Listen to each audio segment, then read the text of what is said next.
거의 이 시간에 진행하는 네. 거 퇴근하는 거. 아, 네. 아 그래요? 네. 아버지가 스트레스를 많이 주시는 것 같네. 퇴근할 때 그냥 엑셀을 확 밟아가지고 그냥 어?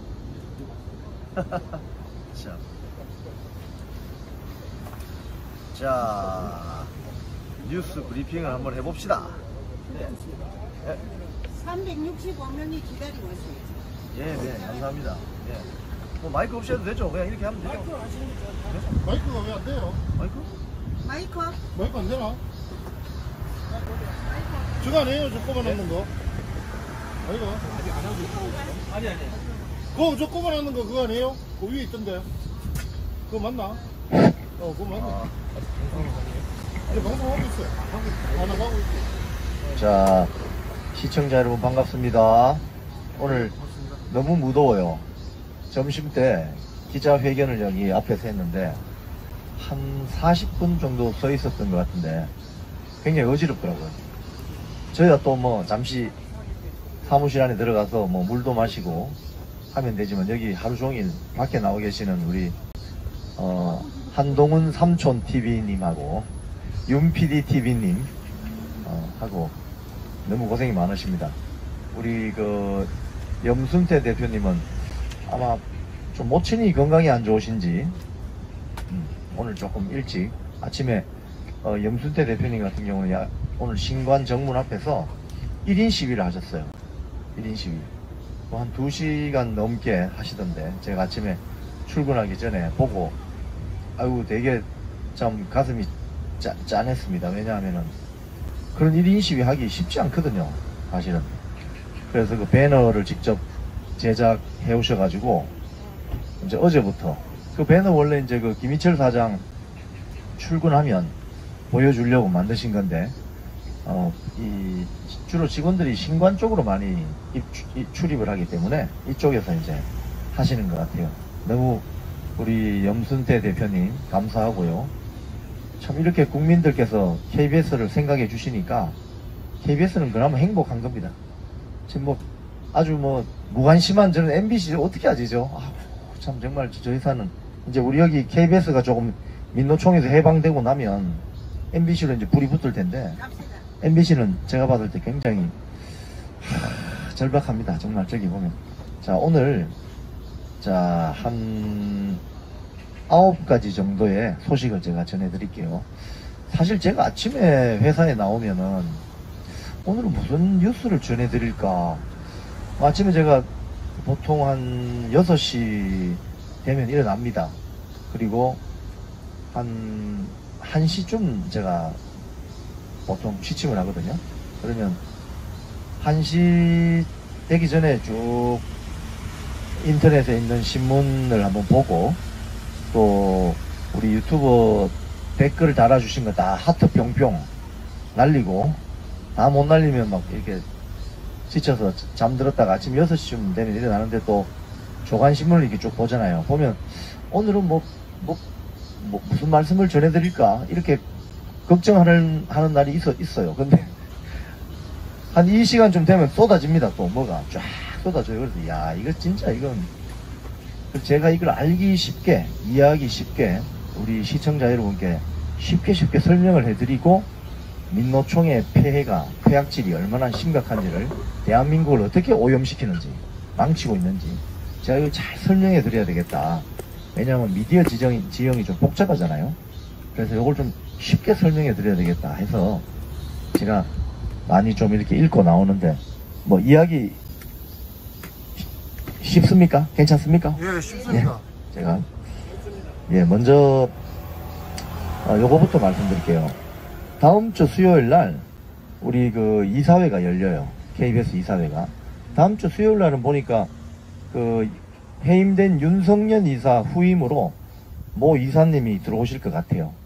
그리고 KBS 제1노조에서 삭발식을 거행합니다. 삭발식. 삭발하는 사람들 명단이 지금 취합이 되고 있는데 허성권 KBS 제1노조 위원장, 손성호 부위원장, 박영백 사무처장, 그리고 윤재구 KBS 제1노조 중앙위원회 의장, 그 다음에 한태호 원주 지부장인데 지역협의회 부의장, 그리고 오세웅 광주 전남 도지부장, 손동기 대구 경북 도지부장, 이영일 춘천에 있어요. 강원도 지부장, 김강천 전북 도지부장. 뭐 이 정도면 지역 대표성 확보되는 거죠. 그 다음에 정철웅 새 KBS 공투위 부위원장, KBS 방송인연합회 회장입니다. 그 다음에 김학수 KBS 제1노조 중앙위원, 그 다음에 최혁환 KBS 노동조합 대의원. 그날 대의원들이 다 올라오거든요. 전국에서 대의원 대표를 하는 모양입니다. 그리고 계열사 노조 위원장도 있네요. 변재웅 KBS 미디어 노동조합, KBS 미디어라는 계열사가 있습니다. KBS 미디어 노동조합 위원장, 장동원 KBS 비즈니스 노동조합 위원장. 그리고 아시는 것처럼 어제입니까? 김희철 기자, 배수영 기자는 이미 삭발을 해서 시원하게 돌아다니고 있지 않습니까? 네.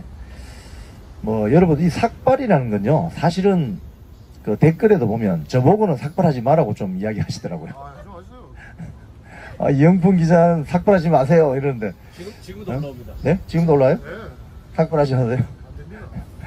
제가 10여 년 전에 정현주 사장 시절에 삭발과 단식을 한꺼번에 해봤거든요. 단식은 제가 생전 처음 해봤는데 오늘 아침에 맞다. 누가 그 사진을 보내주던데, 정의당에 뭐 단식 21일 한 국회의원 있죠. 21일. 가짜입니다. 삭발하기 전 21일, 단식 전, 단식 후 21일 사진이 똑같더라고요. 제가 그걸 보고, 야, 이건 너무 심하다. 얼굴이 이렇게 똑같아요. 이 완전히. 그래서 단식 있지 않습니까? 한 8일 하면은 물하고 소금만 먹으면 죽어요, 죽어. 옛날 그 일화가 있지 않습니까? 돌아가신 김영삼 대통령이 최병렬 당시 한나라당 대표가 단식을 하니까 단식장에 찾아가서 뭐라 했는 줄 아세요? 최 대표, 굶으면 죽는데. 굶으면 죽어요, 진짜. 물하고 소금만 먹으면 사람이 죽습니다. 이 몸이 이 자기의 죽음에 대해서 주인이 나에게 밥을 주지 않는군 해서 모든 장기들이 난리가 나요. 그래서 제 같은 경우는 8일째 되니까 눈을 뜨고 있는데도 커튼이 그냥 검은 커튼이 왔다 갔다 하다가 제가 쓰러졌어요. 오늘 정의당의 그 국회의원 사진 보니까 단식 전 before after 보니까 21일 after 똑같은데 이거 어떻게 설명하죠? 단식을 했나 제대로? 그런데 단식과 삭발은 이제 이게 사실은 조선시대 때 임금에게 항소할 때, 그죠? 삭발의 이게 원래 오리진은, 이 전통은 어떻게 생겼냐면, 임금에게 항소를 전달하는 그 선비들이 광화문 앞에 자리 깔고 앉아가지고, 뭡니까, 이거, 도끼 같은 거 하나 옆에, 내 목을 쳐라, 이러면서. 근데, 사실 임금이 목 치진 않잖아요. 내 목을 쳐다오, 이래가지고, 장문에 항소문 읽고, 이럴 때 이제 이 상투를 풀고, 이런 식의, 그런 어떤 일종의 본인의 어떤 주장을 강력하게 저항할 때 삭발을 하는 거죠. 삭발을 하는 건데, 사실 이것도 사실 조금 올드 패션이긴 합니다. 장발투쟁 이런 거 하면 안 됩니까? 장발투쟁. 가발 쓰고 나와가지고, 장발을 쓰고 다니면서 먹방투쟁하고, 하여튼, 그만큼 지금 KBS 내부에, KBS 제1노조, 지금 KBS 제1노조는 지금 유일하게 우리가 믿을 수 있는 단체거든요. 공영노조하고. 민노총 노조는 믿을 수가 없잖아요, 지금. 그래서 그분들이, 머리를 깎겠다고 이렇게 결단을 내렸으니까, 한번 시청자 여러분께서 그날 저는 다음 주 수요일 하루를 휴가를 내어서 아침부터 제가 영풍TV 등등 해서 들고 다니면서 제가 다 생중계를 해드릴게요. 그날 아마 또 이사회에 쳐들어갈지도 모릅니다. 남영진 사퇴하라고. 그래서 그날 그 삭발 현장을 제가 생생하게 다 클로즈업해서 내가 보여드릴게요. 왜냐하면 그분들도 사실 그날 집에 올 때 가족들에게 다 이야기할 거 아닙니까? 내 오늘 서울 가서 삭발한다. 그죠? 그러면 그 생중계를 해줘야 역사의 기록을 남길 수 있잖아요. 제가 그걸 잘 해드리겠습니다. 아, 이 삭발하면은 참 기분이 참담합니다. 제가 10여 년 전에 삭발하고 우리 큰 아이가 그때 유치원 다닐 때 또 유치원 뭐 또 운동회가 있었어요. 그래가지고 제가 그 야구 모자 쓰고 갔는데 그 아이들 이렇게 제가 사투리 좀 쓰겠습니다. 고무다라이 애들 넣어갖고 아버지 둘이서 이렇게 왔다 갔다 하면서 이거 누가 빨리 갔다 오나 그런 게임을 했어요. 달리는데 그냥 이 야구 모자가 폭격해져 버렸네. 그래서 제가 농담 삼아 그런 이야기 들었습니다. 혹시 어느 절에 계신가요? 제가 전 아닙니다. 그게 아니고요. 참 뭐라고 해명하기가 참 참담하더라고요. 그래서 이렇게 삭발하는 걸 본인들은 굉장히 좀 어떻게 보면 당혹스럽죠. 여기서는 다 알지만 또 본인의 집 근처로 가면은 집 주변에 있는 주민들이나 왜 저 아저씨가 왜 삭발했을까 이렇게 또 궁금해할 수 있잖아요. 그리고 일일이 다 설명해 줄 수도 없고. 근데 그만큼 이제 결심을 하고 결단을 내리고 하는 것이니까 다음 주 수요일에 한번 제가 생생하게 보여드리겠습니다. 자, 두 번째 소식은요. 지금 사실 KBS 오늘 제가 51일 차인데요. 준법투쟁 51일 차인데 처음에 제가 그 보도국에서 고함 지르고 성명서 읽고 나올 때만 해도 아마 김희철 사장이나 민노총 세력들은 영풍 며칠 지르다 말겠지 이렇게 생각했을 거예요. 근데 지금 여기가 핵발전소고요. 언론 정상화 핵발전소입니다. 맞습니다. 그리고 이게 지금 불이 있잖아요. MBC로도 붙고 여기저기 지금 붙고 있는데 방송인으로도 붙고 지금 이사회로도 붙고 방송통신심의위원회도 지금 불이 났어요. 어떤 불이 났느냐 하면은 이게 시청자 여러분, 방송통신위원회는 과천에 있습니다. 과천에. 경기도 과천에. 멀어요. 근데 방송통신심의위원회라고 또 있습니다. 우리 방송에 나오는 보도 내용이나 이런 것들이 문제가 있으면은 이의 신청을 하면 일종의 재판할 수 있는 법원 같은 거, 일종의 방송 프로그램의 법원 같은 거, 재판소 같은 게 있어요. 이 목동에 있어요. 가까워요. 여기 여의도에서 가까워요. 우리 다 갔습니다. 가셨죠? 거기 방송회관이라고 있는데 거기에 방송통신심의위원회가 있습니다. 거기 위원장이 누구냐면 정연주 전 KBS 사장입니다. 편파의 대명사. 맞습니다. 본인이 한겨레 미국에 통신을 할 때 또는 들어와서 칼럼을 쓸 때 조중동 폭격기였습니다. 조중동. 그러니까 이 사람은 조중동은 나쁜 놈, 그 외에는 착한 놈, 이런 식으로 보는 거죠. 그러니까 이 사상 자체가 편파적이에요. 조중동도 옳은 말을 할 때가 있고 틀린 말을 할 때가 있잖아요. 한겨레 신문도 옳은 말을 할 때도 있지만 틀린 말을 할 때도 있잖아요. 그러면 건수마다 케이스 바이 케이스로 다투어야 되는데 이 사람은 무조건 조중동이라고 언론 족벌 언론 이런 식으로 해가지고 융단 폭격을 했다고요. 응? 하여튼 그런데 그 방심위에 대해서 지금 방송통신위원회 감사팀이 회계 검사를 하고 있대요. 어떤 회계 검사를 하느냐 이야기를 들어보니까 지금 그런 이야기가 좀 들리고 있습니다. 방심위원장, 부위원장 등등에 대해서 법인카드 사용 내역을 조사하고 있다고 해요. 법인카드. 근데 이 법인카드를 잘 보면요. 모든 조직에서 이렇게 직원으로 일하다가 팀장이 됐다가 부장, 국장, 실장, 본부장, 사장 이렇게 된 사람들은 법인카드를 쓸 때 조심해야 될 부분이 뭔지를 압니다. 제가 수차례 말씀드리지만 법인카드 쓸 때는 휴일에는 쓰지 마라. 그리고 집 근처에는 쓸 수는 있는데 오해받으니까 되도록 쓰지 마라. 이걸 잘 지켜야 돼요. 휴일에 그렇게 열심히 일합니까? 휴일에는 좀 쉬라고 휴식할 때 휴자를 쓰잖아요. 근데 무슨 법인카드를 들고 다니면서 휴일에 식당 가서 술집 가서 끊고 말이야. 그건 아니다 이거죠. 그죠? 그런데 지금 법인카드 사용 내역을 이 조사하고 있는데, 이 부위원장이 이광복 씨라는 분이 있는 모양이네요. 이분은 이미 이 신문에 보도가 됐어요. 제가 찾아보니까 이게 지난 5월 달에 방심위 부위원장 업무추진비 허위 기재 의혹에도 침묵, 뭐 이런 기사가 있어요. 근데 여기 보면은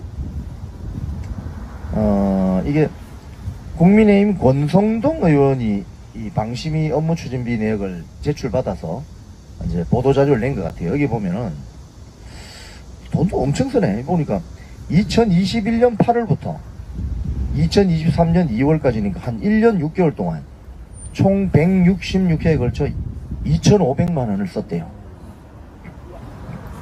근데 이 방심위 내부 직원과의 식사가 70%에 육박하는 총 116회, 뭐 그런 거 있고, 점심시간이 종료된 오후 1시 이후에도 결제된 것이 많다.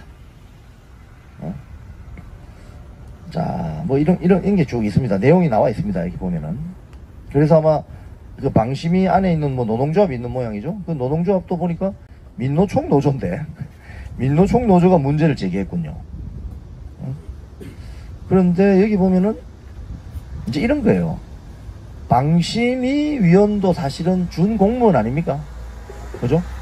공무원들이 뭐 일반 사기업 같은 경우도 사실은 점심시간을 좀 준수하려고 노력하잖아요. 사실은 뭐 크게 문제 삼지는 않겠지만 근태관리 이런 것 때문에. 공무원은 어떻게 됩니까? 공무원은 모범으로 보여야 되잖아요. 근데 이 사람들은 뭐 1시 이후에도 그냥 법카 끊고 다니고 뭐 이래가지고 다 걸렸어요. 지금 다 걸려가지고 이 권성동 의원이 그때 보도자료 냈는데 이런 이야기 됐네요. 문재인 정부는 강규영 전 KBS 이사가 김밥집에서 2,500원 결제한 것까지 문제 삼았는데 이재명 대표의 경기도 법인카드 유용에는 침묵했다. 이번만큼은 내로남불로 넘어가서는 안 된다. 이런 이야기를 했네요. 그 당시에 그 권성동 의원이 뭐 저기 뭐 KBS, MBC, 민노총 언론들 쪽 장악했다 뭐 이러니까 융단 폭격을 해가지고 뭐 완전히 그냥. 근데 지금 상황은 이제 국민들께서 많이 아셔가지고 이게 무슨 말인가 알게 된 거죠. 자, 그래서 회계 검사를 하고 있고 또 지금 상당한 법규 위반 내용이 확인된 것으로 알려지고 있대요. 그래서 이렇게 되면 정현주 방심위원장, 이광복 부위원장의 해촉 절차가 진행될 것이라는 추측도 나온대요. 그러면은 지금 방심위도 방송통신위원회나 우리 KBS 이사회하고 비슷한데 민주당 추천이 훨씬 많거든요. 그죠? 근데 정현주, 이광복이가 나가게 되면 민주당 추천이 줄고 국힘당 추천이 한 명 더 많아지게 돼서 이 논의구조가 역전될 가능성이 있다. 이런 지금 이야기가 들리고 있습니다. 제가 사실은 그 KBS 입사해서 기자 생활하면서 노동조합 활동을 왜 하신지 압니까? 사실 이거 노동조합 활동을 하기는 사실 쉽지 않습니다. 제가 2005년도 6년도 부산에 있을 때 그때는 노조가 지금 단일 노조였어요. 단일 노조. 그래서 제가 그때 KBS 노동조합 부산시 지부장을 했는데요. 노조를 해야 되겠다고 결심한 결정적인 이유가 뭐냐면 정현주 사장 때문에 그렇습니다. 정현주 사장. 정현주 사장이 우리 회사 들어오고 나서 KBS가 그냥 완전히 그냥 그 해체 수준의 대혼란이 빚어졌습니다. 그리고 지금 KBS 안에 있는 민노총 세력의 핵심 멤버들이 정현주 사장 시절에 만들어졌어요. 사실 그때 씨앗을 뿌린 거예요. 저야 뭐 벌써 한 27년 이 회사를 다녔기 때문에 뭐 누구 안에 누구 이러면 뭐 홍길동 이러면 걔 뭐 와이프가 누구이고 뭐 대충 집안 뭐 사정이 어떠하고 뭐 걔는 뭐 어디 고등학교는 어디 나오고 대학교는 어디 나오고 고향은 이거 대충 다 압니다. 대충 다 압니다. 제가 우리 직원 뭐 해봤자 한 4,500명이면 밑에 후배들은 제가 잘 몰라도 저하고 한 20몇 년간 회사 다니는 사람 여기도 기자회견하면 뭐 누구 지나가잖아요. 그럼 아유 저 녀석 저거 민노총 핵심인데 이런 이야기 들으면은 뭐 반성이나 성찰을 할까? 절대 안 합니다. 오늘 딱 듣고 있더라고요. 그래서 제가 세게 질렀죠. 네. 그런데 정현주 사장이 와서 사실은 이 KBS를 거의 해체 수준으로 가는 씨앗을 뿌렸어요. 그때 그 멤버들이 계속 세력을 확장해가지고 했는데 그때 저는 정현주 사장에 대해서 저 사람은 기본적으로 사상 자체가 편파적이다. 편파적이다. 그래서 제가 전에도 한번 말씀드린 바 있지만은 그 당시 KBS 사장으로 취임을 할 때 국회에 가서 뭐 청문 비스무로 한 그게 있었는데 그 당시 한나라는 국회의원이 뭐 그걸 질의한 적이 있어요. 그 신문에 다 보도되어 있는 내용입니다.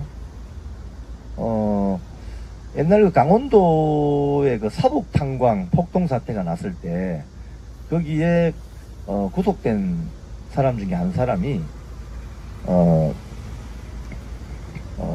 조선노동당 뭐 중부지역당 사건으로 구속된 사람이 있어요. 황머슨 형제들 있는데 그 사람이 그때 그 대전교도소인가 뭐 있으면서 하여튼 뭐 이 출소하게 되면은 신체 검사를 하거든요.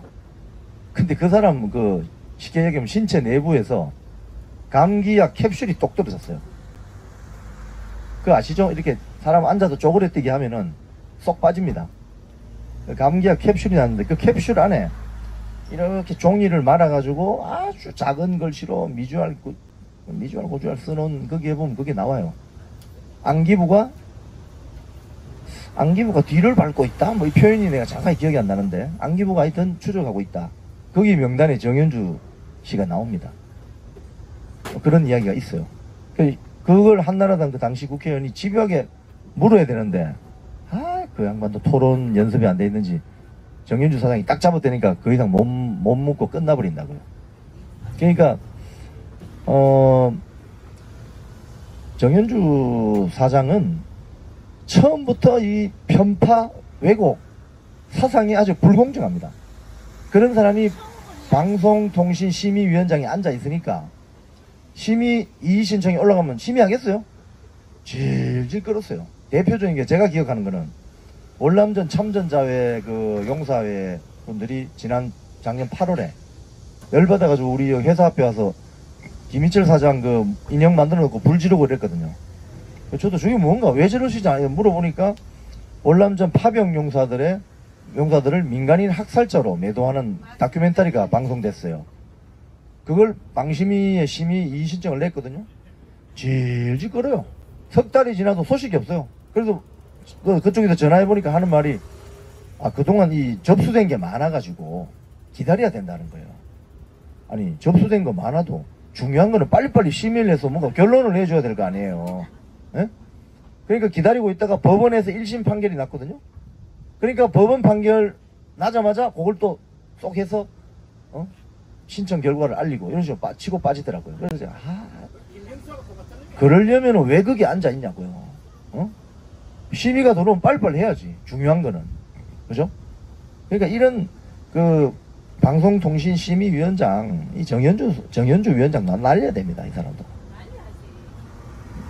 사상 자체가 편파적인데 뭐. 지금 바로 날려줘요. 바로 날려야 돼. 이런 사람들. 제가 참 그 정현주 사장 때 일어난 일들을 제가 그때 노조 부산시 지부장을 했기 때문에 제가 참 어떻게 보면 정현주 사장 때문에 단식을 하고 삭발을 하게 됐어요. 사실은. 지금도 생각하면 제가 기록으로 다 그때 노보 만들고 해서 다 파일을 가지고 있는데 정말 어떻게 보면 치가 떨립니다. 아주 KBS를 그냥 해체 수준으로 가게 만든 대표적인 장본인이에요. 정현주 사장 좋다고 또 따라다니는 또 안에요 민노총 세력.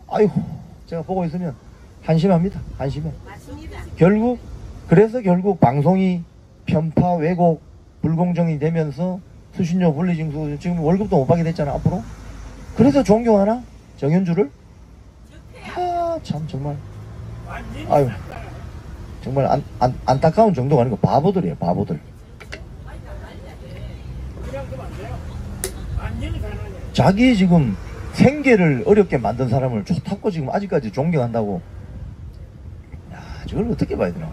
머리가 나쁜 건지 정말 어떻게 봐야 돼? 바보들이. 맹목적인. 자, 그리고 또 다음 소식은요. 지금 김희철 사장이 아주 궁지에 몰렸어요. 아시겠지만 지금 우리 국민 여러분들께서 이 쫙 조화 보내가지고 지금 압박을 하니까 그동안 자기들끼리 잘 해먹다가 KBS 안에 직원들 4,500명 중에 2,500명이 민노총이니까 민노총 애들하고만 잘 이 컨트롤하면 된다 이래가지고 하다가 전국의 국민들이 나타나셔가지고 회초리를 딱 대기 시작하니까 이거 방법이 없거든요. 그러니까 이게 지금 수신료가 분리징수되고 이제 재정 압박이 들어오겠죠. 그래서 지금 이게 지금 이제 100% 확인을 해봐야 됩니다. KBS가 가지고 있는 부동산 이런 거 있잖아요. 건물 이런 걸 매각하라고 지금 했다는 거예요. 그러니까 이게 집이 망하기 전에 꼭 하는 짓이 집문서 팔지 않습니까? 응? 어디 가서 노름하다가 돈 다 꼴고 나면 집에 와가지고 집문서 가져가요. 그 망하는 길이거든. 완전히 망조의 그 지름길 아닙니까? 지금 그 짓을 시작했어요. 보니까. 그래서 저는 우리 이 자산 매각하는 그 부서가 있어요. 경영관리국 산하에 있는데 저도 전임 그 박근혜 정부 시절에 고대영 사장 시절에 제가 신사업 기획부장을 했었어요. 근데 그 부 안에 자산운용부라고 그런 일을 하는 부서가 있었습니다. 그때도 자산을 일부 처분하기도 했는데 그때는 정말 불필요한 거 이런 거 있잖아요. 좀 슬림화 시키기 위해서 좀 진행을 하고 했었어요. 근데 이제는 아예 그냥 집문서 갖다 파는 수준에 매각을 검토하라. 헐값으로라도 하는 거예요 지금. 그래서 근데 문제는 그 해당 부서 팀장 이하 직원들이 못하겠다 이렇게 손을 들고 있대요. 왜냐하면은 김희철 사장은 뭐 쫓겨나면 그만이지만은 이 직원들은 남아있게 되잖아요. 그럼 나중에 배임 혐의에 걸릴 수가 있습니다. 그래서 지금 직원들이 못한다 이렇게 반대를 하고 있대요. 그래서 이런 무리한 그 KBS 자산을 매각하라고 이렇게 지시하는 배경에는 어떤 게 있느냐? 이게 결국은 김희철 지 혼자 살라고 하는 겁니다. 왜냐? 이 수신료 분리징수가 되면은 당장 지금 뭐 댓글이나 신문 그 기사 이 댓글을 제가 쭉 읽어보는데 어떤 시청자들께서는 야, 나 오늘 아파트 관리사무소 가서 분리징수 그거 어떻게 했다 해결했다 이런 이야기가 막 오더라고요. 보니까 그러면 수신료가 줄겠죠. 그죠? 그럼 돈이 덜 들어오겠죠. 그러면은 급여 지급에 차질이 생길 정도의 문제가 생기면은 어떻게 되냐면은 임금 체불이 생기잖아요. 임금 체불이 생기면은 고발을 당합니다. 사업주가. 그죠? 그걸 지금 피하려고 하는 거예요. 이 나쁜 XX가. 그건 갈 곳이 한 군데밖에 없어요. 국립호텔 보내야 돼. 예. 호텔 가면 밥이 잘 나오는데. 그래서 지금 이 자산 매각을 반대하는 직원들이 저는 이 지금 경영관리국장 누구인지 압니다. 경영관리국장님 이 유튜브 보면은 판단을 잘 하세요. 경영관리국장 내 후배잖아. 2년 후배잖아. 응? 내가 무슨 고등학교 나온지 다 알아. 그 조심하세요. 큰일 나 나중에 본인이 다 책임지게 돼 있어요. 응? 책임지게 돼 있어요. 큰일 나요. 자, 뭐 이런 일들이 있고요. 그 다음에 오늘 재미난 아주 기사가 있습니다. 뭐냐면은 강준만 씨라고 혹시 들어보셨는지 모르겠는데 전주에 있는 전북대 신방과 교수입니다. 이분은 상당히 좌파 계열의 학자이기도 한데요. 지방 분권에 관심이 많고 이렇습니다. 하여튼 고향에 내려가서 이제 신방과 교수를 하는데 이분이 책을 썼어요. 책 제목이 뭐냐면 MBC의 흑역사, MBC의 흑역사. 요 MBC 자리에 KBS는 똑같습니다. 자, 잘 들어보세요. 이분이 지금 오늘 이게 조선일보에 난 기사예요. 우리 조선일보의 신동훈 부장은 이 미디어 쪽에 아주 오래 출입을 했기 때문에 아주 전문가입니다. 강준만, 이분이 벌써 명예교수가 되셨네요. 출간한 책 MBC의 흑역사. 그래서 이렇게 이야기한답니다. MBC는 마치 자신들이 선과 정의를 독점한 것처럼 민주당을 편드는 것이 방송 민주화인 것처럼 행동하고 있다. 병입니다, 병 이거. 병이라고 이거는. 응? 자, 그 다음에 또 이렇게 이야기합니다. 강 교수는 지난 정부 조국 사태 때 MBC의 위상이 바뀌었다고 한다. 그는 촛불 군중에 대해서 이른바 대깨문 정신에 충실하지 않은 보도를 할 때는 어김없이 불매운동, 보복 조치를 가했다면서 이는 스스로 언론임을 포기하고 문재인을 위한 의용 선전도구 노릇에만 충실하라는 게 요구였다고 지적했다. 정확하게 지적한 거예요. 시청자 여러분, 언론이 뭡니까? 언론을 영어로 하면 저널리즘이에요. 저널리즘. 언론의 기능은 권력을 가진 세력에 대해서 항상 감시하고 견제하고 지적하고, 이게 언론의 저널리즘의 본질이에요. 그죠? 자, 그러면 우리가 알기 쉽게 중국 공산당이나 북조선 노동당에 언론 기능이 있습니까? 거기는 언론이라고 부르지 않아요. 그래서 우리가 중국의 CCTV나 인민일보, 환구시보 이거 언론이라 안 합니다. 우리는 그냥 관영 매체. 북한의 뭐 중앙통신도 그냥 북조선 노동당 관영 매체 이렇게 하지 우리가 언론이라고 안 해요. 언론이라고 할 수 있으려면 권력에 대한 감시, 비판, 견제 기능을 자유롭게 할 수 있어야 된다. 이게 언론입니다. 근데 MBC가 강준만 교수가 말한 것처럼 스스로 언론임을 포기했다는 거예요. 그러니까 스스로 언론임을 포기하면 언론사가 아니죠. 그럼 특정 진영의 스피커, 확성기, 프로파간다, 매체라 이 말입니다. 그러면 MBC는 저 간판 내려야 돼요. 간판 내려야 돼요. 민주당 당보 방송 이런 걸 해야 된다고요. 아시겠어요? 자, 그래서 이 강준만 교수가 또 이렇게 얘기합니다. 검언유착 단독 보도에 MBC가 검언유착도 이거 보도했었잖아요. 뭐 채널A의 이동재 기자가 뭐 어떻게 해가지고 유시민의 신라젠이 나오고 뭐.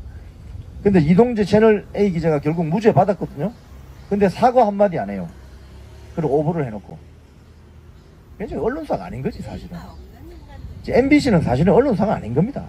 이런 걸 보면은 증거도 제대로 제출하지 않고.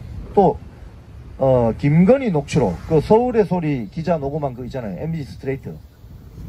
김건희 녹취록을 공개한 것에 대해서는 강준만 교수가 이렇게 지적했습니다. MBC가 유튜브 채널에 하청으로 전락했다. 이게 MBC 지금 수준이 이런 거예요.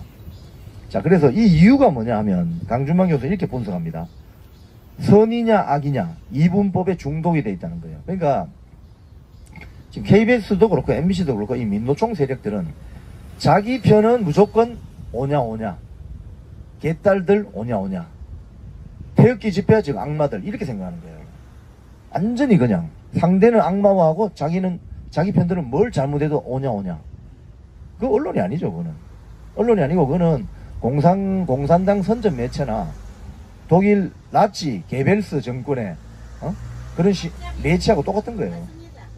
자, 그래서 강준만 교수는 이렇게 얘기합니다. 독일 철학자 니체의 말을 인용해서 괴물과 싸우다 괴물이 되어버렸다. MBC가 사회적 흉기만 실제로 이거 흉기만 안 들었지 실제로 사회적 흉기라는 거예요. 저게 MBC의 보도나 방송이. 자, 그래서 강준만 교수가 더 세게 또 혼냈습니다. MBC는 민주당 정권을 보호하고 사수하고 미화하면서 민주당의 정권 재창출을 위해서 헌신의 노력을 다하는 것처럼 보였다. MBC 정신 차려. 언론사가 아니야. 당신들은 지금 현재 기계적 중립을 거부하는 것도 비판했고요. 그래서 진보 진영, 이 진보라는 말도 이제 안 써야 돼요. 뭐가 진보야? 진보가 영어로 프로그레시브한 거거든요. 앞으로 나아간다 이 말입니다. 앞으로 뭘 앞으로 나가? 완전히 퇴행적인데 지금.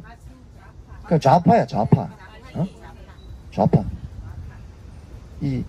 강 교수도 사실 이제 원래 진보 계열 학자이기 때문에 그래도 진보 진영이란 말은 써주네. 우리가 받을 때는 좌파 진영이 선악이라는 이분법에 중독이 되어서 반대편을 악으로 몰아간다 이거예요. 그러니까 이거 어떤 습성을 가지고 있냐면 굉장히 전체주의적인 습성을 가지고 있는 거예요. 전체주의적. 그렇지 않으면 그런 액션이 나올 수가 없거든요. 6년 전에 강규영 이사 몰아내는데 동원됐던 그 민노총 세력들, 엘리베이터 버튼 누르고 못 올라가게 해놓고 거기서 피켓 흔들면서 침 튀기면서 그냥 하라고 했던 그 전체주의 홍위병들이 하는 짓이거든요. 그게 맞습니다. 완장차고. 우리 해방 이후에도 그런 역사가 많습니다. 해방 이후에도 홍위병 완장차고 그냥 죽창 들고 다니면서 푹푹 사람들 찔러 죽이고 그 역사 그대로 지금 이어지고 있는 거예요 사실은. 그래서 지금 KBS 여기서 벌어지고 있는 또는 다른 곳에서 벌어지고 있는 이런 지금 일종의 체제 전쟁의 중요한 이 역사입니다. 역사. 그래서 정신 바짝 차려야 되는 거예요 지금. 또 이렇게 이야기했네. 이거 너무 세게 이야기하셨는데, 이것은 마약 중독이나 알코올 중독과 다를 바 없는 것. MBC 마약 중독, 알코올 중독이래. 어떻게 할 거야? 분별력 상실. 그래서 또 이렇게 얘기합니다. 에릭 호퍼라는 또 학자가 있어요. 이 사람의 말을 인용하면서 억압받는 사람들이 거의 예외 없이 자신들이 증오하는 억압자를 얼마나 닮아가는지 보면 경악스러울 정도. 불쌍하다, 불쌍해 정말. MBC 지금 오정환 우리 강명일 비대위원장님, 김태래 사무국장님 있는 MBC 참 얼마나 저 오정환 위원장이나 저 강명일 위원장, 김태래 사무국장이 얼마나 자신들이 한 20-30년 다닌 직장에 대해서 얼마나 참담하겠어요. 소수가 그냥 한 50명 되시나 그 삼노조 한 70명 100명 가까이 그 뭐 천한 200-300명이 민노총 세력이 우글우글 하잖아요 안에. 또 건물은 새로 지어가지고 이 출입이 굉장히 엄격하게 제한돼요. 이 KBS는 지은 지 오래돼가지고 사실은 구멍이 많아요. 찾아보면. 근데 MBC는 상암에 새로 지어가지고 철저해요. 이 시큐리티가. 거기 딱 안락하게 앉아있으니까 좋지. 이제 조금만 있으면 혼나게 돼 있어. 자, 그래서 강주망 교수는 마지막으로 이렇게 충고를 합니다. 앞으로 MBC가 보수 정권에 대한 방관과 혐오에 편승해서 정권과 맞짱 뜨는 공영방송의 길로 나간다면 그게 바로 MBC 스스로 무덤을 파는 길. 응? 무덤 열심히 팔아. 무덤을 열심히 파. 국민들 이제 못 참는다. 무덤을 열심히 파. 지금 KBS가 스스로 무덤을 파다가 지금 사람들이 국민들이 와서 너 뭐 하는 거니? 해초리 되니까 지금 무덤 파다가 아이고 이거 어쩌나 지금 이러고 있잖아요. 구덩이 사투리 말씀하시는 구디 구덩이에 이제 빠지는 거지. 그래서 뭐 이 강주만 교수 MBC의 흑역사 혹시 한번 구입하실 분 계시면 한번 읽어보십시오. 제가 봤을 때 비교적 이런 시국에 읽어볼 만한 책이고, 요 MBC 자리에 KBS를 집어넣으면 이해가 잘 됩니다. 똑같습니다. 사실 좌파 계열의 언론학자인 강준만 교수조차도 이 정도로 말할 정도이니 MBC가 얼마나 타락했는지 알 수 있죠.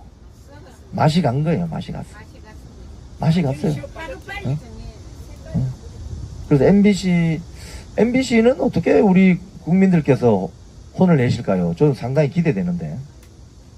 거기는 박문진이라는 게 있고 MBC가 또 자산이 많아요. 자산이. 부동산이 엄청 많습니다. 그래서 뭐 그런 걸 팔아가지고 또 버틸려나?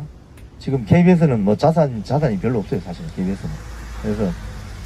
그래서 KBS는 수신료 7천억 이것이 결정적인 거였는데 이게 국민들께서 그냥 혼을 내시기 때문에 앞으로 정신을 차려야 되는데 지금 사장이라는 사람이 아직까지 정신 못 차리고 저러고 있으니까. 자, 그리고 또 하나 오늘 좀 읽어보셔야 될 기사는 미디어 오늘. 제가 오늘 이 기사를 보고 야, 미디어 오늘도 이제 KBS를 포기하는구나. 예? 이 미디어 오늘이 그 좌파 미디어 매체라고 볼 수 있죠. 근데 여기 벌써 뭐 기자가 3명이나 취재를 했네요. 여기 제가 아는 기자도 있네요. 수신료 분리징수 사태 속에 공영방송 역할의 냉혹한 평가. 내용관 평가를 받고 있다 이 말이죠. KBS 지금 김희철 체제가. 아, 왜 갑자기 김희철을 혼내지?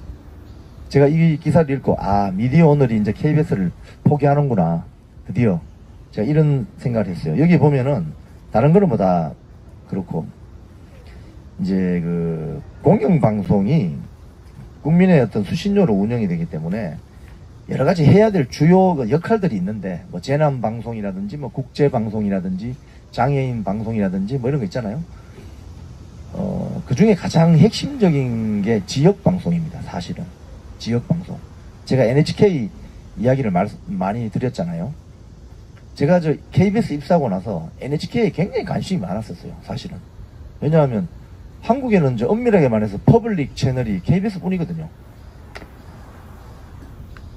MBC는 사실은 공영방송이라고 하지만 상법상 주식회사입니다. 주식회사 MBC는. 그래서 애매모호해요. 사실 공영방송인 것 같기도 하고 상업방송인 것 같기도 하고. 그래서 제가 NHK 관심이 많았었는데 제가 99년도죠. 1999년도에 수신료 분리 징수되고 나서 그 수신료 분리 통합 징수되고 나서 우리 그때 재정 상태가 엄청 좋아졌습니다.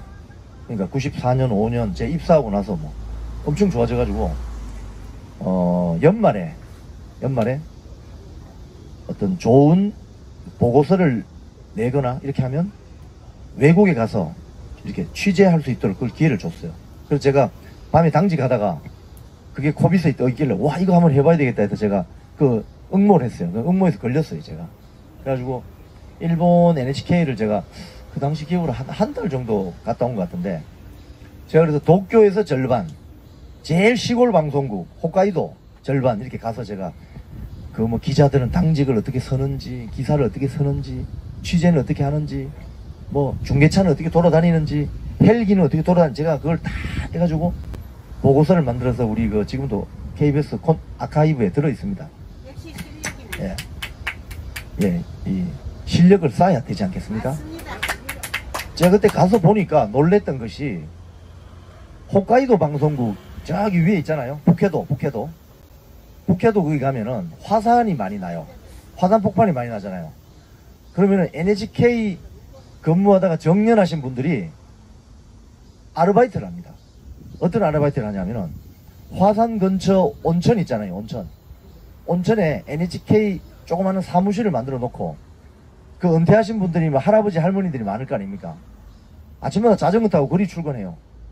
그럼 화산 온천하고 있다가 갑자기 화산이 뭐 갑자기 지진처럼 일어난다 이러면 바로 NHK 전화해 주는 거예요. 그럼 기자가 안 와도 빨리 알 수 있어요. 제보를.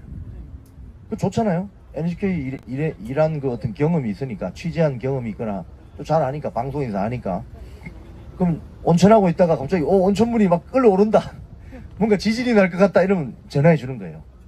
촘촘하게 돼 있습니다. NHK는 지역방송국 관리가 촘촘하게 돼 있어요. 그리고 도쿄에도 그 중계차가 많은 사람이 타지 않아도 되는 중계차 이런 봉고에다가 카메라 한 대 딱 설치해가지고 취재기자 한 명, 촬영기자 한 명, 그리고 엔지니어 이거 오퍼레이션 할 수 있는 사람, 그리고 운전기사 4명이 한조가 된 조그마한 봉고버스. 이게 도쿄에 곳곳에 돌아다녀요. 그래서 지진이 나거나 뭐 불이 나거나 뭐 재난이 발생하면 바로바로 대처가 되는 이렇게 돼 있어요. 그리고 헬기는 일본 도쿄 본사에는 헬기가 몇 대가 보유를 하고 있고 전국에는 그 일본항공 아나라고 그 항공사에서 헬기를 차트를 해가지고 그 임대를 해서 운용을 해요. 그래서 뭐 나면 헬기가 뜹니다. 그래서 국민들이 재난이 발생했을 때 빨리빨리 알려주고 촘촘하게 그냥 시스템이 막 기가 막히게 돼 있어요. 그러니까 국민들이 저 수신료 받으러 NHK 직원들이 집에 찾아가도 한 75% 이상 수신료를 내는 거예요. 예? 그러니까 이야 NHK 대단하다. 이런 시스템을 어떻게 다 구축을 했을까. 지금 생각해보면은 사실은 30년 전에 홍두표 전 사장이 그 TV조선 대표이사도 하셨고 경영의 귀재라고 해요. 사실은 그 사람을 이 방송가에서는. 그래서 TBC라고 있죠. 여기 우리 여의도 별관이 옛날 그 TBC 건물이었습니다. 전두환 정권 때 언론 통폐합 때문에 TBC가 그냥 KBS로 쑥 들어온 거예요. 그런데 이제 그때 수신료가 이제 통합 징수되면서 재정이 확 좋아져가지고 이건 참 좋았는데 지금 한 30년 지나서 가만히 생각해 보니까 이제 수신료 분리 징수가 확정이 됐으니까 드리는 말씀인데 이게 과연 우리한테 보약이었을까? 아니면 독약이었을까? 저는 이런 생각을 해봐요. 제가 입사했을 때 막 회사 재정이 좋아져가지고 막 임금도 인상이 많이 되고 했거든요. 그때는 굉장히 좋았던 보약 같은데 지금 곰곰이 생각해보면 그게 혹시나 독약은 아니었을까? 이런 생각을 해보는 거죠. NHK가 왜 자기들도 전기료에 통합 징수할 수 있었는데 왜 안 했을까?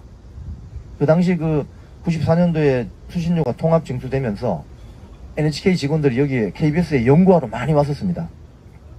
와서 어떻게 하는지 보고 자기들도 벤치마킹을 엄청 했어요. 근데 결국 안 하더라고요.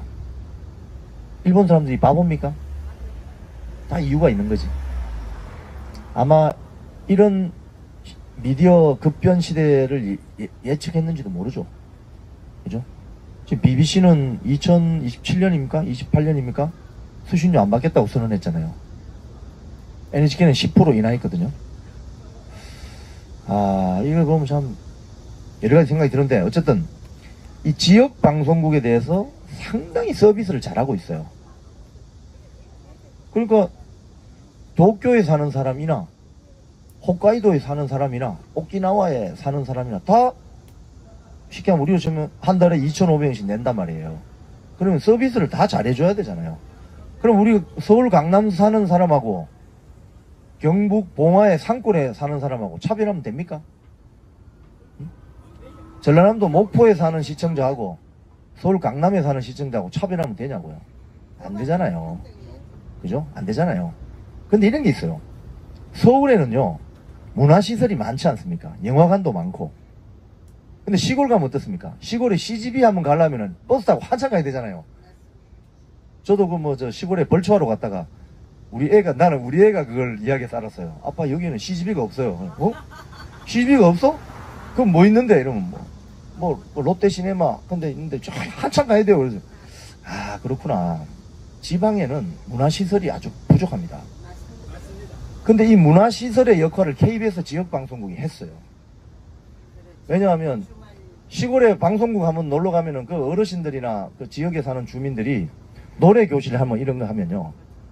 제가 한동안 근무했던 부산 방송총국에는 한 3,000석 규모의 큰 홀이 있습니다. 전국에 있는 전국이 여기 본사 우리 KBS 홀보다 더 커요. 3,500명 들어가는 그 노래 교실 하면요. 터집니다. 터져. 온 동네 어르신들 와가지고 그 트로트 막 따라 부르고 박수 치면서 그런 게 중요한 서비스 아닙니까? 그죠? 맞잖아요. 그런데 그동안 KBS가 이 지역 방송국을 어떻게 홀대를 했느냐. 제가 전에도 말씀드렸는데 이 KBS 안에 이 민노총 세력 같은 성향의 세력들이 사장 권력을 잡을 때마다 지역 방송을 무조건 위축시켰어요. 대표적인 게 2003년도 정현주 사장이 들어와가지고 7개의 지역 방송국을 폐쇄시켜버립니다. 제가 지난번에 이거 한 군데를 말씀을 못 드려서 내가 말씀드려볼게요. 적어왔어요. 오늘 전라북도 군산 방송국 없앴어요. 전라북도의 남원 없앴어요.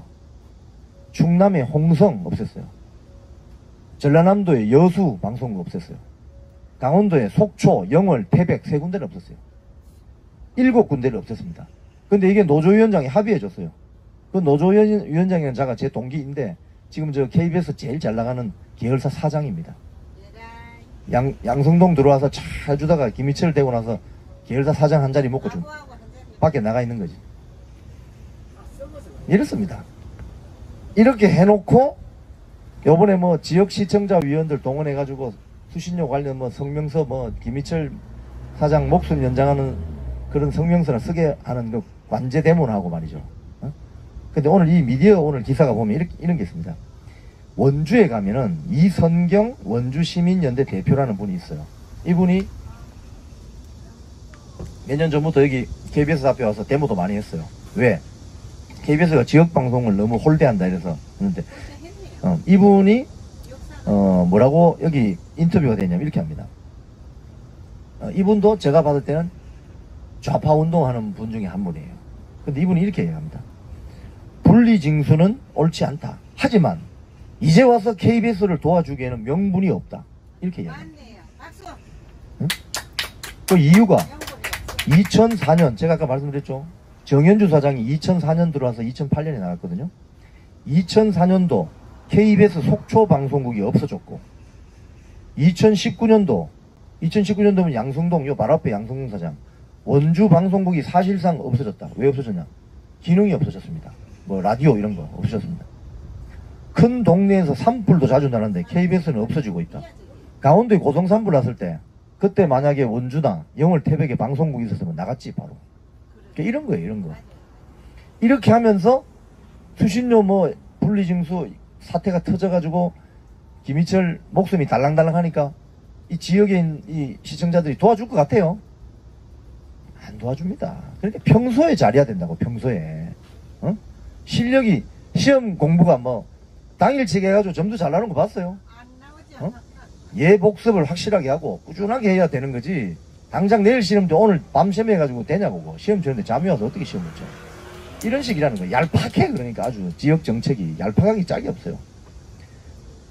그리고 또 한 번 더 대구 남춘미 여성노동자의 사무국장. 딱 단체 보면 좌파 단체라고 생각이 딱 들죠. 이분도 이렇게 얘기합니다. 수신료를 분리징수하는 게 맞는가 생각을 하지만 이분들의 방점은 어디냐면 지역 공영방송으로서 역할을 직접적으로 느낀 경험이 대구에서는 없다. 이렇게 이야기하는 거예요. 응? 이게 진실인 거예요. 그러니까 지지를 하지 않는 거죠. 그래서 이제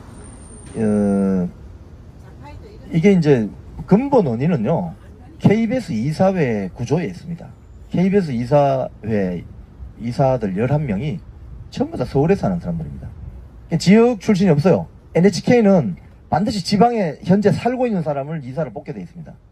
그게 일본 방송법 제 31조에 지역의 대표성을 고려해야 된다라고 규정이 되어 있어요. 그래서 우리도 국회에서 그 법을 바꿔야 돼요. 사실은 그 방송법을. 그렇게 되면 지역 11명 뽑을 때 예를 들자면 인구 분포로 봤을 때 수도권에서 한 6명 뽑고 그죠? 5명을 적절하게 뭐 영남, 호남, 충청, 강원 뭐 이런 식으로 지역 대표성이 있어야 된다는 거예요. 그래야 그 지역 대표성을 가진 그 이사회 이사들이 지역에 이런 게 필요하다. 그 대표성이 이런 거죠.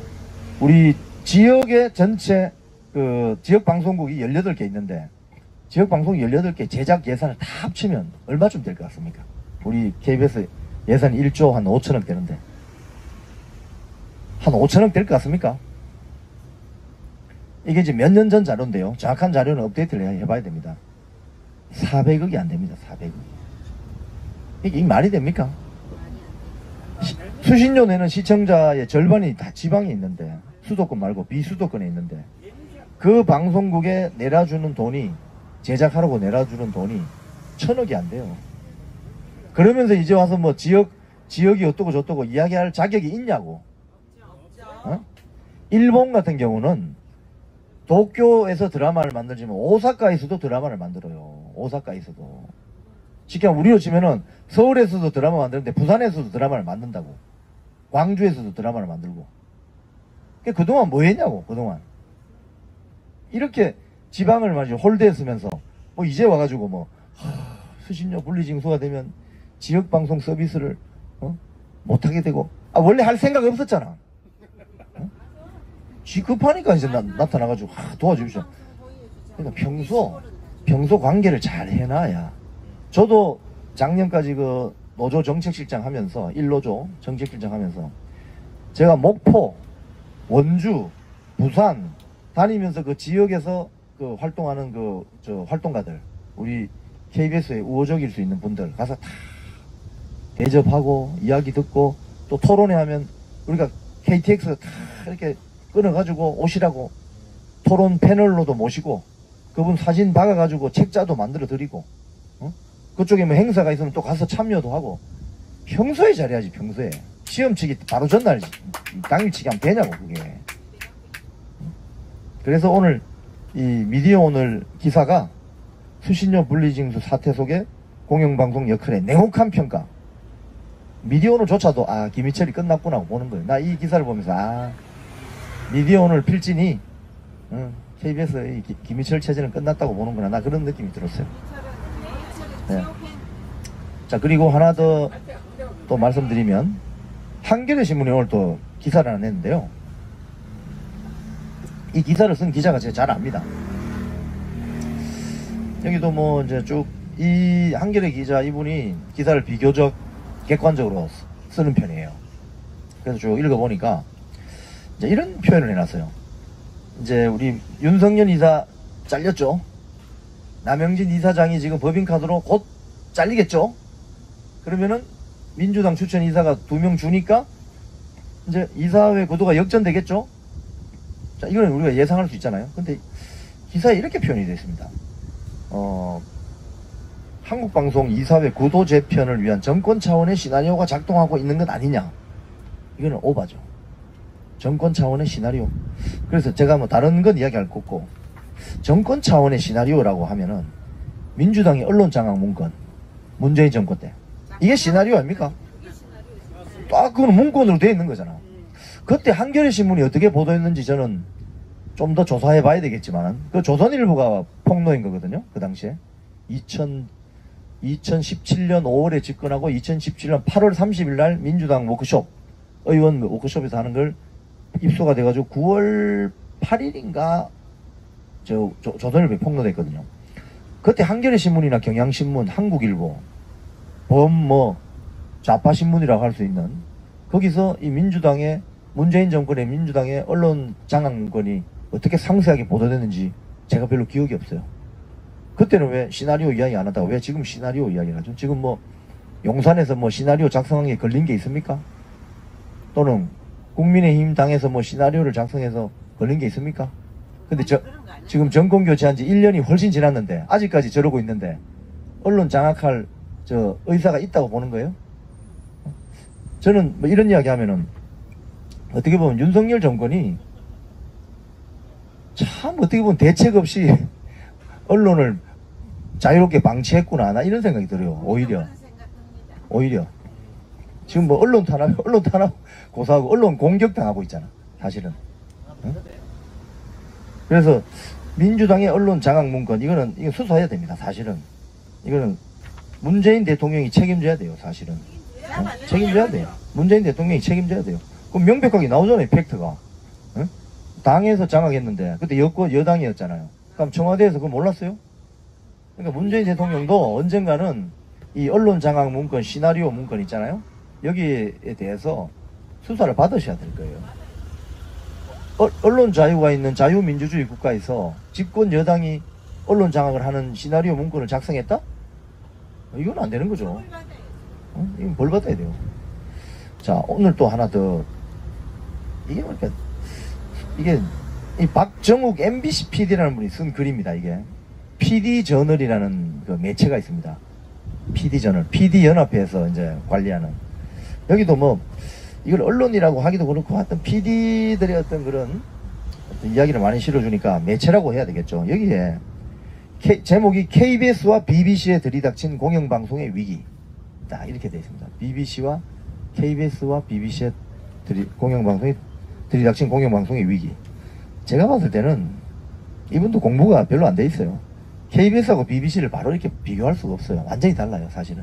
KBS하고 NHK를 비교하면 좀 비슷해요, 사실은. 비쌉니다. 이 문화가 좀 비싸잖아요. 일본하고 우리나라는. 문화가 좀 비싸잖아요. 먹는 것도 좀 비싸고, 생긴 것도 좀 비싸고. 어떤 신문에 보니까 인종적 유전자가 가장 흡사한 게 한국인하고 일본인이라던데. 중국하고는 우리가 너무 다르고. 그런데 이 공영방송의 위기를 쭉 나열을 하면서 제가 별로 공감이 안 가는데 제일 마지막에 이런 이야기를 합니다. 결국 돈 이야기를 해요. 돈 이야기. 이 MBC PD 이 민노총 소속인 것으로 보이는데 결국 돈 이야기를 합니다. 무슨 소리냐. 수신료 분리 징수하면은 공영방송의 역할을 제대로 못하고 뭐 다 이런 거 있지 않습니까? 이게 다 헛소리예요, 헛소리. 실제로 이 사람들이 관심 있는 건 돈이에요, 돈. 무슨 돈? KBS가 수신료가 분리징수되어서 7천억의 수신료가 안 들어온다. 아니면 1,000억밖에 안 들어온다 칩시다. 그러면 6천억을 못 받게 되잖아요. 그러면 나머지 돈을 어디서 메꾸겠습니까? 이 PD가 지금 염려하는 그거예요. 공격적인 광고 활동을 할 것이다 이렇게 보는 거예요. 그러면 어떻게 됩니까? MBC는 주 재원이 뭡니까? 광고잖아요. 아이고 MBC 광고 파일을 뺏어가겠네 이 생각하고 있는 거예요, 이자들은. 그러니까 이 좌파 세력들은 항상 결론에 가면 뭐가 나온다? 돈이 나와요, 돈. 내가 뭐 나라를 위해서 봉사하겠다, 공영방송을 위해서 헌신하겠다, 내가 시청자들에게 알리기 위해서 그 위험한 아프가니스탄에 들어가 보겠다, 우크라이나 전쟁의 생생한 현장을 전달하기 위해서 내가 목숨을 내가 내 목숨을 내놓고 가보겠다, 안 합니다. 결국은 요거. 수신료 분리징수 사태를 보는 이 MBC PD의 자, 이 기사 한번 제가 읽어드리겠습니다. 수신료 분리징수는 KBS의 재정 압박으로 이어질 것이고 KBS는 이를 타개하기 위해 광고 송출 확대로 나설 것이다. 겁난다 이거죠. 방송 광고 시장의 파이가 더 이상 커지지 않고 있다는 점을 떠올린다면 이로 인한 여파가 온 방송가에 미치리라는 것은 명약관하다. MBC에 미치겠네? 응? MBC는 이야기를 안 하잖아. 방송가. 시청률과 광고 수주를 위한 경쟁은 더욱 치열해질 수밖에 없고 뭐 방송계 전체가 커다란 구조조정에 휘말리는 후폭풍이 불어닥칠 가능성이 높다. 아니, 문제 있으면 좀 구조 개편해야지. 언제까지 이렇게 있을 거야? 어? 이 지금 KBS, MBC 같은 이런 지상파 방송시장의 체제가 성립된 것이 거의 어떻게 보면은 칼라 텔레비전 들어온 81년도 그때부터 아닙니까? 그럼 몇 년 됐어요 지금? 40년이잖아 40년. 어? 우리 저 이글선 우리 MBC PD님 차 뭐 타는지 모르겠지만 차 10년 타고 바꿉니까 버립니까? 바꾸죠. 차 10년 좀 타면 한 15년 타시나? 40년 동안 같은 시스템이 왔으면은 이제 뭐 좀 다른 발상의 전환을 한번 해볼 때도 되잖아요. 어? 결국은 보세요. 수신료 분리징수 뭐 어쩌고 저쩌고 공영성이 어쩌고 저쩌고 하면서 결국은 돈이에요. 돈. 관심은 돈에 있어. 어? 자, 내일 국회에서요. 공영방송개혁 어떻게 할 것인가 이 포럼이 있습니다. 포럼. 혹시 내일 시간 되시는 분들은 이 포럼에 한번 가보세요. 이 내용을 제가 이 포럼 여러 가지 있어서 잘 소개를 안 하는데 오늘 소개해드린 이유는 이 포럼의 주제가 공영방송, KBS, MBC, EBS 등등을 어떻게 앞으로 개혁할 것이냐, 현 실태와 문제점, 해결 과제 세미나입니다. 그런데 여기 나오시는 분들이 다 비중이 있고 활동을 열심히 하시는 분입니다. 좌장이 그 쫓겨났던 김장겸 전 MBC 사장님입니다. 아, 우리 김장겸 사장님은 그때 쫓겨나고 민노총 세력이 막 고소고발을 해가지고 지금까지 대법원에서 최종 확정 판결이 안 난 게 있어요. 그것 때문에 이분이 어디 가서 뭘 하지를 못해. 어? 그 판사님 좀 판결을 내려주세요. 어? 그러니까 사람을 이런 식으로 엿먹인다고요. 어? 김명수가 안 해줄게요. 뭐 그런 하소연을 하더라고요. 자, 발제는 이인철 변호사. 이인철 변호사는 MBC 방문진 이사를 했고요. 이게 토론자로 우리 허성권 1노조 위원장, 오정환 MBC 3노조 위원장, 이홍열 공원연 공정방송팀장, YTN 전 상무, 김도현 국민대 교수, 성동규 중앙대 교수 이렇게 나옵니다. 그래서 제가 이분들은 좀 알거든요. 굉장히 투쟁도 많이 하셨고 전략이 아주 능통한 분들입니다. 그래서 내일 여기 가시면은 오후 3시네요. 저도 여기 가고 싶은데 이 근무 시간이라서 제가 요새 카메라 감시당하고 있기 때문에 또 여기 국회 등장하면은 저 일 안 하고 어디가 있는 거야? 뭐 이렇게 하죠. 어? 해고 통지 받은.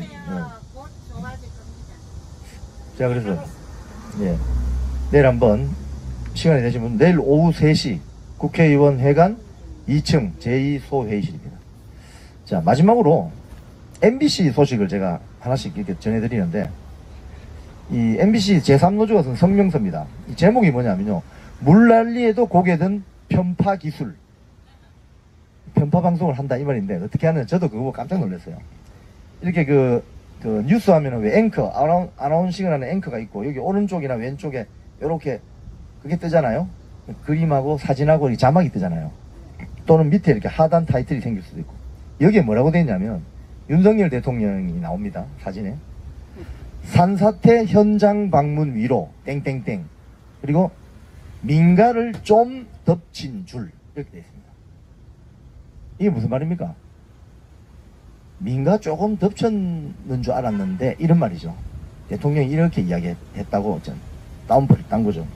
근데 여기에 이 발언의 의도가 뭐냐? 응? 발언의 의도가 뭐냐? 우리 이렇게 해야죠. 뭐 어디 피해 현장에 갔을 때 아이고 이렇게 피해가 큰지 몰랐습니다. 이렇게 이야기하는 거하고 그 바위가 떨어져서 조금 건물이 무너진 줄 알았어요. 이건 다르잖아요. 어감이 완전히 다르죠. 그죠? 요런 식으로 장난을 친다 이 말입니다. 근데 여기 보면 이 성명서를 보면 문소연 편집센터장이 뽑은 제목인가 이렇게 돼 있어. 정상적인 기자 교육을 받았다면 어떻게 이런 제목을 뽑을 수 있는지 기가 찰 노릇이다. 윤 대통령의 발언 내용은 이렇다. 저도 어이가 없습니다. 주택 뒤에 있는 그런 산들이 좀 무너져 가지고 민가를 덮친 모양이다. 이렇게만 생각을 했지. 이렇게 몇백 톤짜리 이런 바위가 막 산에서 굴러 내려올 정도로 이런 것은 예상을 못했다. 이거 아닙니까? 그럼 이걸 어떻게 뽑아야 됩니까? 응? 폭우 피해, 예상을 뛰어넘는 폭우 피해, 뭐 이런 식으로 뽑아야 되잖아요. 그게 맞잖아요. 근데 대통령 한 말을 민가를 좀 덮친 줄 알았다. 이걸 딱 보는 시청자들은 뭐라고 생각했습니까? 저 대통령이란 사람이 말이야 사태 파악도 못하고 가서 이런 식으로 기스를 내는 거죠. 이런 식으로 기스를 내는 겁니다. 이게 재난 피해를 당한 그 피해자들에게 무슨 도움이 됩니까? 그러니까 이 방송 이 아이템 자체 하나하나가 어쨌든지 기스를 내가지고 이 재난을 잘 극복하려고 하는 그런 용기와 에너지를 주는 게 아니고 그런 선한 영향력을 미치는 게 아니고 어쨌든지 조지려고 덤벼드는 거죠. 윤석열, 김건희, 뭐 여당 이거밖에 없는 거예요. 그러니까 아까 그 강준만 교수가 말씀하신 것처럼 상대편은 무조건 악마화하는 그 나쁜 버르장머리 습성 이게 지금 체화되어 있는 거예요. MBC는 지금 자기 무덤을 파고 있는 거예요. 강준만 교수의 말에 따르면. 에이, 한심한 회사 언론사라고 저게. 자, 오늘 이 정도로 말씀드렸습니다. 오늘 안에 회사의 분위기가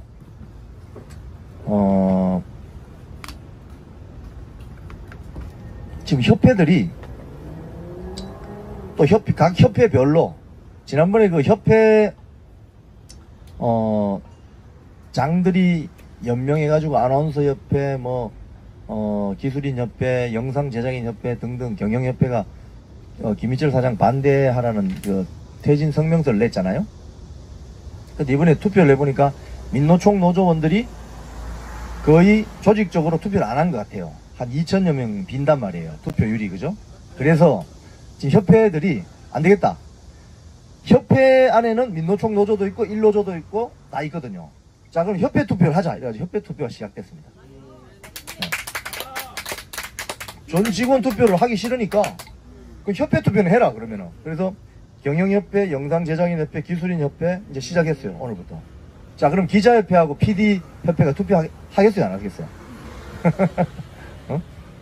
그러니까 지난번에 이제 PD협회하고 기자협회는 투표를 했네요. 그죠? 그러니까 이제 이런 식으로 이제 투표를 사실상 어떻게 보면 사보타지한 민노총 세력에 대해서 우리 안에 있는 또 직원들이 그럼 협회 투표하자 그러면 해보자 그러면 반대하는 사람을 싹 다 모으면 전체 투표율이 나올 거 아닙니까? 이런 식으로 지금 가고 있습니다. 그래서 저는 우리 후배들이 오늘 또 어제 전해드린 말인데 이제 여기 민노총 핵심 인물들 주요 간부들 있잖아요. 민노총 주요 간부를 했던 자들이 지금 주요 보직 간부로 앉아 있잖아요. 특이할 만한 행태를 보인대요. 왜냐하니까 산에 있는 엘리베이터를 잘 안 탄답니다. 와, 계단으로 다닌답니다. 계단으로. 기죽었어. 계단으로 다닌대요. 낯이 없는 거. 왜 엘리베이터를 안 타지? 하니까. 죄송합니다. 저기 있어야지. 창피한 거지. 사람이 양심의 털이 북슬북슬 나도 조금은 양심은 있거든요. 맞아요. 그게 지금 계단으로 다닌대요. 너희들 눈에는 피가 날 거다. 계단으로. 그래서 제가 아이고 다 돼가는구나. 이제 며칠 안 남았구나. 이런 생각을 합니다. 예. 자, 이제 말씀을 좀 정리를 하겠습니다. 제가 다음 주 목요일인 27일까지 재심 신청을 할 것입니다. 이 방송을 지금 회사에서 다 모니터를 해요. 모니터를 하는데 제가 오늘 상세하게는 말씀을 안 드리겠습니다만은 2심 징계위원들의 변동이 있는 줄 제가 알고 있어요. 내가 이제 다 기록할 겁니다. 그런데 내가 절대 여러분들한테 자비를 구하지 않아요. 나는 자비를 구하잖아요. 당신들한테. 나를 파면시키면 파면시키고 해고시키면 해고시키라고. 나는 잘못이 있다고 생각하지 않아요. 여러분들은 탄핵 대상이야. 당장 바로 김희철, 남영진 등등은 다 파면돼야 돼.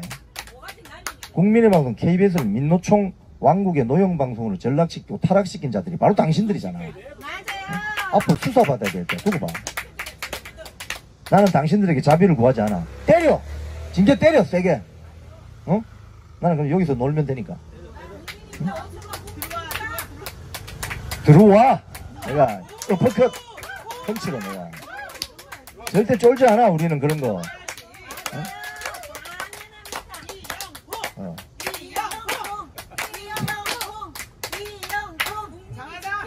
내가 마음에 이거 시작하면서 나는 그 생각을 했어요. 제가 당직을 후배가 바꿔줬어요. 우리 제가 속해 있는 부서에 당직을 바꿔줬는데 그 후배가 저를 엄청 걱정하더라고요. 그래서 제가 그 이야기를 했어요. 나는 이거 2023년 5월 30일 날 이 일이 벌어질 때 이미 나는 깨달았다. 내가 이 일이 벌어지면 2023년 5월 30일 이전으로 돌아갈 수 없다는 걸 나는 깨달았다고 했어요. 멋있다. 돌아갈 수도 없고 이제 돌아갈 생각도 없어요. 그러니까 김희철 사장 들어와. 질러보라고. 쫄지 않아. 우리는 끝까지 끝장투쟁 직진투쟁으로 갑시다. 우리 고한분 아치고 오늘 브리핑 마시겠습니다. 김희철 사장, 남영진 이사장을 즉각 파면하라! 파면하라! 파면하라! 파면하라! 김희철, 남영진을 즉각 집에 가라! 집에 가라! 집에 가라! 집에 가라! 김희철, 남영진을 즉각 수사하라! 수사하라! 수사하라! 수사하라! 감사합니다.